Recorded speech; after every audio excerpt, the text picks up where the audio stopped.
తాత్విక పారిభాషిక పదాల పరిచయం. ఇంప్రెషన్స్ ముందే ఏర్పరచుకున్న భావాలు అని అర్థం.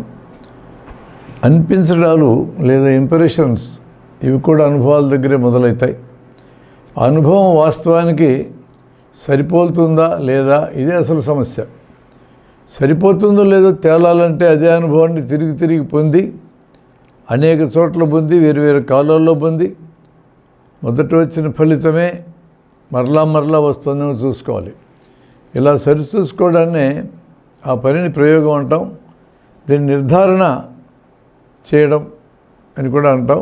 మరలా సరిచూసుకొని అంటే వెరిఫికేషన్.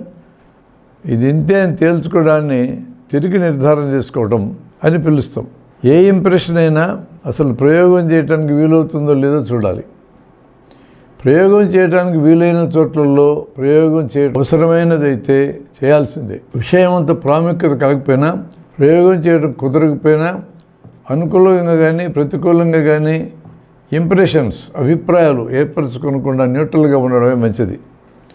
ఈ న్యూట్రాలిటీ చెప్పడం ఎంత సులభమో చేయడం అంత కష్టం. ఒక వ్యక్తితో వ్యవహరించేటప్పుడు ఇంప్రెషన్ మీద ఆధారపడి జవాబు ఇవ్వడం కంటే వాస్తవాల మీద ఆధారపడి స్పందించడం మంచిది. నిజాలు అంటే ఫ్యాక్ట్స్ సరైన ఆధారాలు అవుతాయి, కానీ ఇంప్రెషన్స్ సరైన ఆధారం కాదు.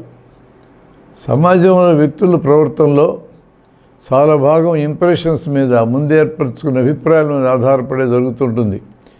ఇంప్రెషన్ ఏర్పడడం వెనక పనిచేసేది నమ్మకం అనగానే ఆ విషయం నాకు తెలియదని అర్థం. ఆ విషయంగా నాకు గురువున్న వ్యక్తి అతని నుంచి వచ్చిన దాన్ని యథాతథంగా స్వీకరించాను, నేనుగా దాన్ని ఇంకా పరీక్ష చేయలేదని అర్థం. తెలియని విషయాల దగ్గరే నమ్మకాలు ఉంటాయి. ఏ విషయమైనా తెలిస్తే నాకు తెలుసు అంటాం, కానీ నేను నమ్ముతున్నాను అనం.